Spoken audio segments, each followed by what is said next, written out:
একটা মধ্যবিত্ত পরিবার, যেই পরিবারের সদস্য সংখ্যা প্রায় 10 জন, কিন্তু সেই পরিবারে খরচ চালানোর সংখ্যা মাত্র একজন, আর সে হলো পরিবারের সবচেয়ে ছোট ছেলে গোবর্ধন। তো বুঝতেই পারছেন একজনের রক্ত 10 জন চুষলে রক্তের কতটা টানাটানি হয়। তো এইভাবে টেনে টুনে তাদের সংসার ভালোভাবেই চলতো। কিন্তু একদিন একটা মেয়ে তাদের বাড়িতে একটা ঘর ভাড়া নেয় এবং তার সাথে গোবর্ধনের ও তার পরিবারের সাথে একটা ভালো সম্পর্কও তৈরি হয়ে যায়। প্রথমের দিকে তো সবকিছু ঠিকঠাক ছিল, কিন্তু গল্পের টুইস্ট আসে তখনই যখন মেয়েটির তাদের বাড়িতে ঘর ভাড়া নিয়ে থাকার আসল রহস্য গোবর্ধন জানতে পারে। আর তার থেকেও বেশি 11,000 ভোল্টের ধাক্কা খায় যখন গোবর্ধন জানতে পারে মেয়েটি আর সাধারণ কেউ না, সে হলো বিশাল এক কোটিপতি ঘরের একমাত্র মেয়ে। তো মেয়েটি এত কোটিপতি ঘরের হওয়া সত্ত্বেও সে কেনই বা তাদের বাড়িতে ঘর ভাড়া নিয়েছিল, আর তাদের বাড়িতে থাকার আসল রহস্যই বা কি ছিল, আর তাদের শেষ পরিণতিই বা কি হয়েছিল, চলুন গল্প থেকে জেনে আসি।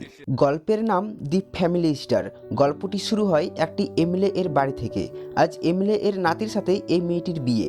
মেয়েটির নাম ইন্দু, কিন্তু ইন্দুর ফেস দেখে বোঝা যাচ্ছে তার এই বিয়েতে একদমই মত নেই, কিন্তু তবুও কেন সে এই বিয়েতে রাজি হয়েছে, চলুন অতীতের ঘটনা থেকে জেনে আসি। এই যে গোবর্ধন রেশন থেকে পেঁয়াজ দিচ্ছে, কিন্তু পেঁয়াজ যাতে শেষ না হয়ে যায় তাই সে ছুটে তাড়াতাড়ি যাচ্ছে। এরপর ডিলারকে আধার কার্ডগুলো দিলে ডিলারও তার আধার কার্ডের সংখ্যা দেখে চমকে যায় যে এখনকার দিনে একটা পরিবারে এতগুলো সদস্য কি করে হতে পারে। সিন বাড়িতে আসলে দেখি গোবর্ধনের ছোট বৌদি বাচ্চাদের জন্য খাবার তৈরি করছে, আর অন্যদিকে তার বড় বৌদি একটু বিষণ্ণতার সাথে বাচ্চাকে স্কুলে পাঠানোর জন্য রেডি করাচ্ছে। আর তার এই বিষণ্ণতার কারণ হলো তার স্বামী মানে গোবর্ধনের বড় ভাই। তিনি রোজ রাতে মদ পান করে সারাদিন শুধু ঘুমিয়ে থাকে, কিন্তু কেন তবুও তাকে বাড়ির লোক কিছু বলে না। সঙ্গে থাকুন, পরে জানতে পারবেন। এরপর গোবর্ধন বাচ্চাদের স্কুলে পাঠিয়ে দিয়ে তার অফিসে যাওয়ার জন্য তৈরি হচ্ছে, ঠিক তখনই তার আরেক বড় ভাই গোবর্ধনের কাছে এসে টাকা চেয়ে বসে, সে যে ব্যবসাটা শুরু করবে তার ইনভেস্ট করার জন্য। আসলে তাদের পরিবারের বাচ্চা থেকে শুরু করে বড় ভাইরাও পর্যন্ত গোবর্ধনের উপর নির্ভর করে বেঁচে আছে। তবুও গোবর্ধনের মনে কোনো রকম রাগ হিংসা কিছুই নেই। সে হাসি মুখে টাকা ম্যানেজ করার জন্য 2 দিন সময় চেয়ে নেয়। এরপর দেখানো হয় পরিবারের সবচেয়ে বয়স্ক ব্যক্তিকে, মানে তাদের 3 ভাইয়ের দাদি, কিন্তু তিনি গোবর্ধনকে সবচেয়ে বেশি ভালোবাসেন। প্রত্যেকবারের মতো করে আবারও তাকে ডেকে পাশে বসতে বলে এবং বোঝায় এইভাবে পরিবারের বোঝা মাথায় নিয়ে আর কতদিন, তোরও তো নিজের জীবন আছে, তাই তুইও একটা বিয়ে করে নে। কিন্তু গোবর্ধন বলে আগে তারা দুজন তো নিজের পায়ে দাঁড় হোক, তারপর আমার কথা ভাববো। তার দাদি বড় ভাইদের প্রতি গোবর্ধনের এত ভালোবাসা দেখে মুগ্ধ হয়ে যায়। এরপর গোবর্ধন বেরিয়ে পড়ে তার কাজে। সে একজন আর্কিটেক্ট হিসেবে একটা কোম্পানিতে কাজ করে। এরপর অফিস থেকে বাড়ি, তারপর সংসারে কেনাকাটা, মাসের শেষে পরিবারের খরচ মেটানো, এইভাবে তার জীবন ভালোভাবেই কেটে যেত। কিন্তু একদিন বাড়ি ফিরে রাতে তার ঘরে ঘুমাতে যাবে, ঠিক তখনই তার দাদি বলে ওঠে, তোর ঘর ভাড়া দিয়ে দিয়েছি। শুনে তো গোবর্ধন রেগে যায়। সে রেগে গিয়ে ভাড়াটিয়াকে বের করতে যায়, কিন্তু গিয়ে দেখে ভাড়াটিয়াটি হলো একজন মেয়ে আর তার নাম ইন্দু। গোবর্ধন ইন্দুকে দেখে কিছুক্ষণের জন্য নীরব হয়ে যায়। যেখানে সে রেগে গিয়ে ভাড়াটিয়াকে বের করার জন্য গিয়েছিল, সেখানে সে ইন্দুকে দেখে নিজেই তার ঘর থেকে বেরিয়ে চলে আসে। এরপর পরদিন সন্ধ্যাবেলা গোবর্ধন তার এক বন্ধুর কাছে গেলে তার বন্ধু বলে, আমি মেয়েটিকে তোর ঘরে পাঠিয়েছি, মেয়েটি ঘরের খোঁজ করতে করতে আমার কাছে এসেছিল। বিষয়টা তোর দাদিকে জানালে তোর দাদি মেয়েটিকে দেখা মাত্রই রাজি হয়ে যায়। এরপর গোবর্ধন বাড়ি আসলে দেখে তার ভাতিজা আর ভাতিজিরা সবাই কান্নাকাটি শুরু করে দিয়েছে। কি হয়েছে বিষয়টা জানতে চাইলে তার বড় বৌদি বলে, ওই ভাড়াটিয়া মেয়েটি অনলাইনে বিরিয়ানি অর্ডার দিয়েছিল, আর তা দেখে সবাই বিরিয়ানির জেদ ধরেছে। তো গোবর্ধন একটু চাপত দিয়ে তাদের সবাইকে থামায়, কিন্তু পরদিন সকালে তারা আবার শুরু করে দিয়েছে। গোবর্ধন রেগে বের হয়ে আবার তাদেরকে বকতে লাগে, তোদের বিরিয়ানির ভূত এখনো মাথা থেকে নামেনি। তার দাদি বলে, আজকে আবার অর্ডার দিয়েছে। ব্যাস, গোবর্ধন রেগে উপরে গিয়ে ইন্দুকে বোঝাতে লাগে যে এইভাবে আপনি অনলাইনে অর্ডার দিয়ে বাড়ি থেকে খাবার আনতে পারবেন না। এই বাড়িতে ছোট ছোট বাচ্চা আছে, যেই দেখছে সেটাই খাওয়ার জন্য জেদ ধরে নিচ্ছে। সেই জন্য হয় আপনাকে এখানে রান্না করে খেতে হবে, না হলে বাইরে থেকে খেয়ে আসতে হবে। ইন্দু বলে, তারা কি চাইছে এনে দাও, না হলে আমাকে বলো, আমি তাদের জন্য অর্ডার দিচ্ছি। গোবর্ধন আরো রেগে যায়, আপনি অর্ডার দেবেন কেন? আমাকে কি আপনার ভিখারি মনে হয়? ইন্দু আর না পেরে ক্ষমা চেয়ে নেয় আর বলে, আজকের পর থেকে আমার জন্য তোমার পরিবারে আর কোনো রকম সমস্যা হবে না। কিন্তু পরদিন গোবর্ধন অফিসের কাজে একটা মলে গেলে দেখতে পায় ইন্দু তার পুরো পরিবারকে নিয়ে সেখানে আনন্দের সাথে লাঞ্চ করছে। তো গোবর্ধন সেখানে তাদের কাছে না গিয়ে বাড়িতে এসে বাইরে তাদের জন্য অপেক্ষা করতে থাকে। এরপর তারা বাড়িতে আসলে গোবর্ধন সবাইকে বকতে লাগে এবং বোঝায় তারা যেন আর ওই মেয়ের সাথে কোনো সম্পর্ক না রাখে। আর এইসব কথা ইন্দু বাইরে থেকে শুনতে পেয়ে মন খারাপ করে উপরে চলে যায়। গোবর্ধন বুঝতে পেয়ে তাকে মানাতে যায়, কিন্তু ইন্দু তার আর কোনো কথা শুনে না। তাই গোবর্ধন পরদিন তাকে অনেক কিছু ভাবে মানাতে যায়, কিন্তু ইন্দু তাকে এড়িয়ে চলতে শুরু করে দেয়। এইভাবে একদিন গোবর্ধন তার অফিসে যাওয়ার পথে ইন্দুকে একটি বাস স্টপে দেখতে পায়। গোবর্ধন তাকে বোঝায় যে সেই দিন সে অন্য একটি ব্যাপারে তাদেরকে বলছিল, আর ইন্দু সেটা ভুল বুঝেছে। বলেই গোবর্ধন যাবে, ইন্দু তাকে বলে ওঠে, কলেজে যাব, একটু রেখে আসবে। তো গোবর্ধন তাকে কলেজ পর্যন্ত ছেড়ে দেয়, কিন্তু ইন্দু তাকে বলে দেয় সে বিকেল 5টায় ফ্রি হয়ে যাবে। ব্যাস শোনা মাত্রই গোবর্ধনের মনে ঘন্টা বেজে ওঠে, আর তাদের একসাথে আসা যাওয়া দেখে পরিবারের লোকও একটু আশ্চর্য হয়ে যায়। এবং এইভাবে ধীরে ধীরে ইন্দু গোবর্ধনের মনে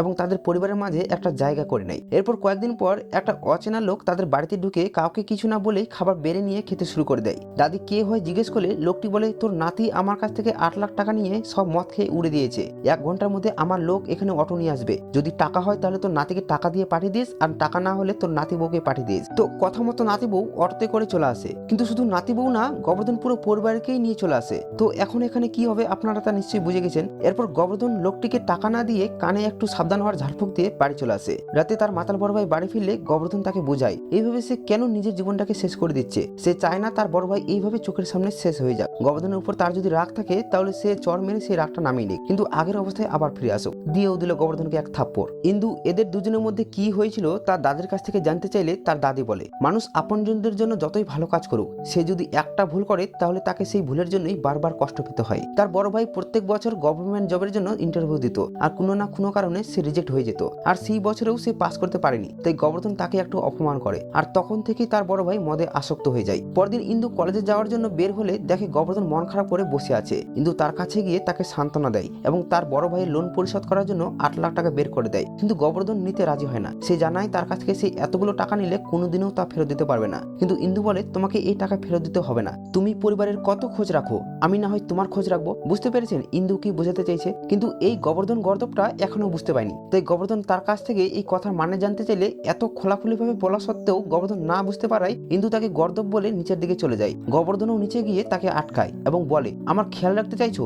আমার উপর কিন্তু পরিবারের অনেক দায়িত্ব আছে। ইন্দু বলে, আমরা দুজনে মিলে সেই দায়িত্বটা পালন করব। তখন গোবর্ধন বলে, আমি কিন্তু পুরো সময় পরিবারকেই দিয়ে দিই। ইন্দু বলে, আমিও তো এখন এই পরিবারেরই একজন, তাই না? এরপর ইন্দু রোমান্টিক মুডে গোবর্ধনকে একটা লিপ কিস করে কলেজে চলে যায়। এরপর কিছুক্ষণ পর ইন্দুর কলেজ থেকে ফেরার সময় হলে গোবর্ধন আর তার বন্ধুরা মিলে গেটের বাইরে সুন্দরভাবে সাজিয়ে রাখে তাকে শুভেচ্ছা জানানোর জন্য। তখনই একটা মোটা লোক সেই রাস্তা দিয়ে গেলে গোবর্ধন তাকে গালি দিতে লাগে। লোকটি বলে, তোমাদের বাড়ির ভাড়াটিয়া মেয়েটি বইটি বাধাই করার জন্য দিয়েছিল, সেটাই নিয়ে আসছি। গোবর্ধন বইটি নিলে খুলে দেখতেই দেখে বইটিতে তার নাম আছে। ইন্দু গোবর্ধনকে নিয়ে একটা থিসিস বানিয়েছে, যেখানে গোবর্ধনের মিডিল ক্লাস জীবনের সমস্ত খুঁটিনাটি বিষয় সব তুলে ধরেছে। সে কত টাকা ইনকাম করে, তার ফ্যামিলি ব্যাকগ্রাউন্ড, তার বেকার ভাইদের কথা, তার পরিবারের অর্থনৈতিক সমস্যা, সমস্ত কিছু। আর এইসব কিছু দেখে গোবর্ধন রেগে গিয়ে চলে যায় ইন্দুর ভার্সিটিতে। সেই সময় ইন্দুর টিচার সহ তার সহপাঠীরাও সেই থিসিসটা বানানোর জন্য ইন্দুর অনেক প্রশংসা করে। আর তখনই গোবর্ধন তাদের পিছনে এসে হাজির হয়ে যায় আর তাদের সব কথা শুনতে পেরে যায়। তাই ইন্দুর উপর আরো রেগে যায়। গোবর্ধন চিল্লাতে শুরু করলে ইন্দুর এক বান্ধবী বিরক্ত হয়ে গোবর্ধনকে বলে, সে মিডিল ক্লাস পরিবারের উপর একটা থিসিস বানাতে চেয়েছিল,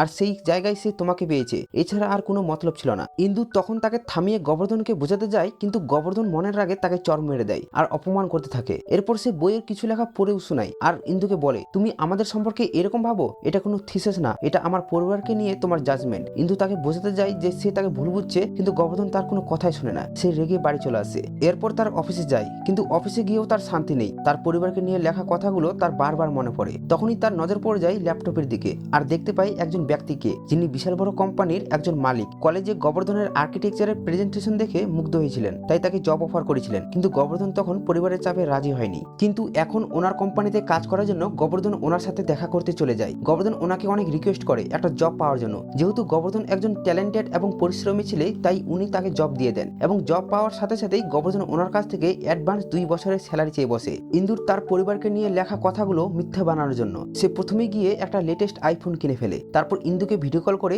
দেখায় আর বলে, তোমার থিসিসে লেখা সব কথাগুলো আমি এখন মিথ্যা বানাবো। এরপর সুপার বাইক, তারপর বৌদিদের জন্য গয়না, বাচ্চাদের সরকারি স্কুল থেকে প্রাইভেট স্কুলে ট্রান্সফার, আরো কত কি। কিন্তু ইন্দু সেইগুলোর উপর গুরুত্ব না দিয়ে তাকে বোঝাতে চায়, কিন্তু গোবর্ধন তার অ্যাটিটিউড থেকে এক চুলোও সরে না। এরপর গোবর্ধন তার ছোট অফিস থেকে বিশাল বড় অফিসে ট্রান্সফার হওয়ার দৃশ্যটাও দেখায়। তারপর সে যখন তার বসের ক্যাবিনে ঢুকবে, দেখে ইন্দু ভিতরে বসে আছে। গোবর্ধন তো রীতিমতো চমকে যায় আর ভাবতে থাকে সে এখানে কি করতে এসেছে। কিছুক্ষণ পর বস এসে ইন্দুকে গোবর্ধনের সাথে পরিচয় করে দেয় আর গোবর্ধনকে বলে ইন্দু তার একমাত্র মেয়ে এবং এই কোম্পানির সিইও। ব্যাস গোবর্ধনের মাথায় যেন আকাশ ভেঙে পড়ে। সন্ধ্যায় বন্ধুদের সাথে বসে মদ পান করে আর ভাবতে থাকে, ইন্দু যদি সব কথা তার বাবাকে জানিয়ে দেয় এবং তাকে জব থেকে বের করিয়ে দেয়, তাহলে তার কি অবস্থা হবে। তখনই গোবর্ধনের ফোনে কোম্পানির ম্যানেজারের কল আসে। সে তাকে জানায় কোম্পানির প্রজেক্টের জন্য তাকে কালকে আমেরিকায় যেতে হবে। যাক, গোবর্ধন তাহলে একটু স্বস্তির নিঃশ্বাস পেল। তারা এখন প্ল্যান আমেরিকায় গিয়ে তার প্রজেক্টটা সাকসেসফুল করে নিজের ক্যারিয়ারটা ভালোভাবে বানাবে। তাই পরদিন আমেরিকা যাওয়ার জন্য বেরিয়ে পড়ে। কিন্তু এয়ারপোর্টে গিয়ে জানতে পারে ইন্দুও তার সাথে যাচ্ছে। এই বিষয়টা ম্যানেজারকে জানালে ম্যানেজার বলে ইন্দু ম্যাডাম কোম্পানির সিও, তাই ওনার যাওয়া তো অবশ্যই প্রয়োজন। তখন গোবর্ধন বলে তাদের সিট যেন আলাদা হয়। ম্যানেজার বলে আলাদাই তো হবে, উনি যাবেন বিজনেস ক্লাসে আর তুমি যাবে ইকোনমি ক্লাসে। তখন গোবর্ধনের মনে সেলফ রেসপেক্টের বিষয়টা চলে আসে, তাই ম্যানেজারকে বলে তারাও যেন বিজনেস ক্লাসে হয়, না হলে সে যাবে না। তাই বাধ্য হয়ে ম্যানেজার তারও বিজনেস ক্লাসে সিট করিয়ে দেয়। তো এরপর আমেরিকায় পৌঁছানোর পর একটা বড় গাড়ি এসে ইন্দুকে নিয়ে যায়, আর গোবর্ধনের জন্য থাকে একটা ছোট গাড়ি। গোবর্ধন এর কারণ জানতে চাইলে তাকে নিতে আসা ব্যক্তি, যার নাম সামার, সে বলে বড় গাড়ি কোম্পানির মালিকদের জন্য আর ছোট গাড়ি এমপ্লয়ীদের জন্য। তো যাই হোক, সেটাতে করে হোটেলে আসার পর সে জানতে পারে তার জন্য ব্যবস্থা করা হয়েছে ছোট হোটেলের, আর ইন্দু থাকবে বড় ম্যানশনে। এটা জানার পর সে দেশে রিটার্ন যাওয়ার জন্য তার ল্যাগেজগুলো নিয়ে বাইরে বসে যায়। এদিকে ইন্দু সামারকে ফোন করে গোবর্ধনের খবর জানতে চাইলে সামার তাকে এসব কথা বলে দেয়। ইন্দু তখন সামারকে ফোনটা গোবর্ধনের কাছে নিয়ে যেতে বলে। তারপর ইন্দু তাকে বলে যে সে যেন এই ইগো আর সেলফ রেসপেক্টের গেমটা পরে খেলে, কারণ কেরিয়ার বানানোর জন্য এরকম সুযোগ সে বারবার পাবে না। তো কথা মতো গোবর্ধন সত্যিই কাজে মন দিয়ে দেয়, কিন্তু ইন্দুকে সে বিরক্ত করতে বন্ধ করে না। এরপর থেকে সে অফিসেই থাকতে শুরু করে দেয়। সে বলে হোটেলে থাকতে তার সমস্যা হয় এবং অফিস থেকে হোটেল অনেক দূরে, এবং এরপর থেকেই সে লুঙ্গি পরেই অফিসে ঘুরে বেড়াতে থাকে এবং ওখানকার ইংরেজদেরও সে নিজের মতে বানিয়ে ফেলতে থাকে। তখন সামার্থ ইন্দুকে বলে এখনই থামানো দরকার, না হলে খুব বেশি বাড়াবাড়ি হয়ে যাবে। তখন ইন্দু তার ম্যানশনেই গোবর্ধনের থাকার ব্যবস্থা করে দেয়। তারপর তারা প্রজেক্টটি নিয়েই কাজ করতে থাকে, কিন্তু প্রেজেন্টেশনের দিন গোবর্ধন ইন্দুর সাথে কোনো আলোচনা না করেই নিজের আইডিয়া সবার সামনে তুলে ধরে, আর এতে ইন্দু বেশ কষ্ট পায়। সে জানায় এরপর থেকে কোনো কিছু প্রেজেন্ট করার আগে গোবর্ধন তাকে যেন জানায়, কেননা সে এই কোম্পানির সিইও।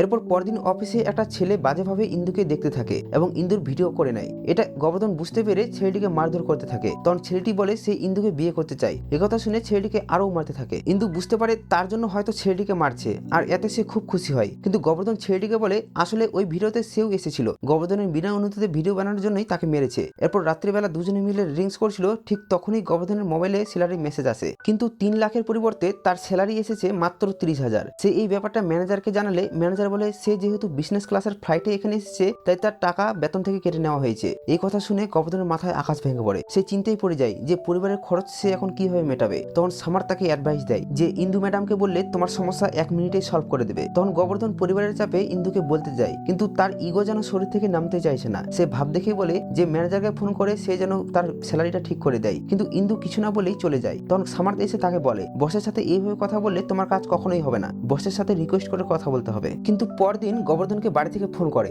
এবং সে জানতে পারে তার বাড়িতে 3 লাখ টাকা পৌঁছে গিয়েছে। সে বুঝতে পেরে যায় যে ইন্দুই টাকাটা পাঠিয়েছে, আর ইন্দু সবাইকে এটাও বলে দিয়েছে যে প্রজেক্ট কমপ্লিট না হওয়া পর্যন্ত তার যেন কোনো রকম ফাইন্যান্সিয়াল সমস্যা না হয়। তাই গোবর্ধন ইন্দুকে গিয়ে ধন্যবাদ জানায় এবং এই কথা শুনে ইন্দুও ভীষণ খুশি হয়ে যায়। এরপর থেকে তারা দুজনে বেশ ভালোভাবে থাকতে শুরু করে আর নিজেদের কাজ করতে থাকে এবং তাদের সম্পর্কও স্বাভাবিক হতে থাকে। এর মধ্যেই কোম্পানির বস সেখানে আসে এবং উনি এসেই কোম্পানির সফলতার সব ক্রেডিট ইন্দুকে দিয়ে দেয়। কিন্তু গোবর্ধন এতও মন খারাপ করে না, বরং সে খুশি হয় এবং এইভাবে তাদের জীবন ভালোভাবে কাটছিল। কিন্তু একদিন ইন্দু তাকে সেখানকার একটা বিয়ে বাড়িতে নিয়ে যায়। সেখানে একজন মহিলা তাদের দুজনকে একসাথে দেখে খুব খুশি হয় এবং গোবর্ধনকে বলে তারা দুজন দুজনকে ভালোবাসে কিনা। গোবর্ধন বলে সে তাকে ভালোবাসতো, কিন্তু সে তাকে যেভাবে ধোকা দিয়েছে তা কখনোই সে ভুলতে পারবে না। তারা এখন একসাথে আছে শুধুমাত্র এই প্রজেক্টটা সুন্দরভাবে শেষ করার জন্য, যাতে এখানে ইন্দু তাদের কোম্পানি খুলতে পারে এবং গোবর্ধন তার পরিবারের খেয়াল রাখতে পারে। এছাড়া আর কিছুই নেই তাদের মাঝে। আর এসব কথা ইন্দু পিছন থেকে শুনতে পেয়ে যায় এবং অনেক দুঃখ পায়, কারণ সে এখনো গোবর্ধনকে অনেক বেশি ভালোবাসে। এরপর থেকে ইন্দু গোবর্ধনের সাথে কথা বলাই বন্ধ করে দেয়। গোবর্ধন এর কারণ জানতে চাইলে ইন্দু বলে সে থিসিস লেখার জন্যই তাকে ভালোবাসেনি, সে থিসিস লিখতে লিখতেই সে তাকে মন থেকে ভালোবেসে ফেলেছে। তো এরপর তারা দেশে ফিরে আসে। কিছুদিন পর গোবর্ধন টাকা পেয়ে অফিসে যায় তার বসকে ধন্যবাদ জানাতে। তখন তার বস তাকে বলে যে সে ইন্দুর উপর রেগে আছে, কারণ ইন্দু তার পরিবারের উপর থিসিস লিখেছে, কিন্তু সে জানে না যে ইন্দু তার সম্পর্কেও কত কিছু লিখেছে সেই থিসিসে। এরপর উনি বলতে শুরু করেন যে ইন্দু তার সম্পর্কে কি কি লিখেছে। গোবর্ধন একজন সাধারণ মানুষ হলেও তার পরিবারের কাছে সে একজন সুপার হিরো। সে তার ভাইয়ের সন্তানদের নিজের সন্তান এবং বৌদিদের নিজের বোন মনে করে। সে তাদের জন্য যে কোনো কিছু করতে পারে। সে মাত্র 25 বছর বয়সেই পরিবারের জন্য নিজের সমস্ত খুশি সব পরিত্যাগ করেছে। এই দুনিয়ায় তার পরিবারের মতো এমন পরিবার আর হতেই পারে না। গোবর্ধন আর তার পরিবার বর্তমান সমাজের জন্য আদর্শ। তাই আমাদের সবাইকে গোবর্ধন সম্পর্কে জানা উচিত আর তার কাছ থেকে শেখা উচিত, তাকে অনুসরণ করা উচিত। সিন বর্তমানে ফিরে আসে। গোবর্ধন সব শুনে অশ্রু ভরা চোখে ইন্দুকে কল করতে যায়, কিন্তু ইন্দু তাকে ব্লক করে দিয়েছে। সিন আবার ফ্ল্যাশব্যাকে যায়। কয়েকদিন আগে ইন্দুর বাবার কাছে একজন বড় মন্ত্রী এসেছিল। সে জানায় তার নাতির এইবার ইলেকশনে দাঁড়ানোর কথা ছিল, কিন্তু সে তার আগে এনজয় করার জন্য বন্ধুদের সাথে আমেরিকায় যায়। সেখানে সে ইন্দুকে পছন্দ করে ফেলে, কিন্তু সেখানে একটা ছেলের সাথে ঝামেলা হওয়ার পর ফেরার পথে পথে তার কার অ্যাক্সিডেন্ট হয় আর এতে করে সে পঙ্গু হয়ে যায়। কোনো চিকিৎসাতেই সে সুস্থ হয়নি, তাই তিনি এখন তার পঙ্গু নাতির সাথে ইন্দুর বিয়ে দিতে চায়, যাতে ইন্দু তার খেয়াল রাখতে পারে। আর যদি ইন্দু রাজি না হয় তাহলে তার পুরো পরিবারকে সে ধ্বংস করে দিবে। এইসব শুনে ইন্দু ভয়ে রাজি হয়ে যায়। আর এইসব শুনে গোবর্ধন রওনা দেয় ইন্দুর কাছে, আর সাথে নিয়ে যায় ইন্দুর লেখা সেই বইয়ের অনেকগুলো কপি। সেখানে গিয়ে বইগুলো সবাইকে বিলি করতে থাকে আর ইন্দুকে ডাকে। ইন্দু না আসলে তার দাদিকে ডাকতে বলে। তার দাদি ডাক দিলে ইন্দু বেরিয়ে আসে, আর তখনই মন্ত্রী গুন্ডারাও আসে এবং গোবর্ধনকে মারতে শুরু করে এবং গোবর্ধনও তাদেরকে মারতে শুরু করে। তারপর সেই মন্ত্রী আসলে মন্ত্রীকেও সে জব্দ করে ফেলে এবং বলে যে সে তো তার নাতির দেখাশোনা করার জন্য ইন্দুর সাথে তার বিয়ে দিচ্ছে। তাই গোবর্ধন বলে দেয় যে সে নিজেই তার নাতির খেয়াল রাখবে। আগে সে দুই ভাইয়ের খেয়াল রাখতো, এখন ভাববে এটা তার তৃতীয় ভাই। মন্ত্রীর আর কিছু বলার থাকে না, কারণ গোবর্ধন ওনার চোখ খুলে দিয়েছে যে সুখের সময় পাশে থাকাকেই ভালোবাসা বলে না, ভালোবাসলে দুঃখের সময়ও পাশে থাকতে হয়। এরপর গোবর্ধন ইন্দুর কাছে এসে তার রাগ ভাঙানোর অনেক চেষ্টা করে, কিন্তু ইন্দু কোনোভাবে না মানলে তার দাদিকে ডেকে আনে এবং অবশেষে ইন্দু মেনে যায় এবং খুশি মনে গোবর্ধনের সাথে তাদের বাড়িতে রওনা দেয় এবং ধুমধাম করে তাদের বিয়ে হয়। এইভাবেই হ্যাপি এন্ডিং এর মাধ্যমে গল্পটি সমাপ্ত হয়। তো গল্পটি আপনাদের কেমন লেগেছে তা কমেন্ট করে জানাতে ভুলবেন না, আর ভালো লাগলে একটা লাইক করবেন। আর নিয়মিত ভিডিও না আসার কারণে আমি দুঃখিত, কিন্তু এখন কথা দিচ্ছি এই চ্যানেলে নিয়মিত ভিডিও আসবে। তাই সবার আগে নোটিফিকেশন পেতে হলে চ্যানেলটিকে সাবস্ক্রাইব করে ঘন্টাটা বাজিয়ে দিয়ে পাশে থাকবেন। ধন্যবাদ।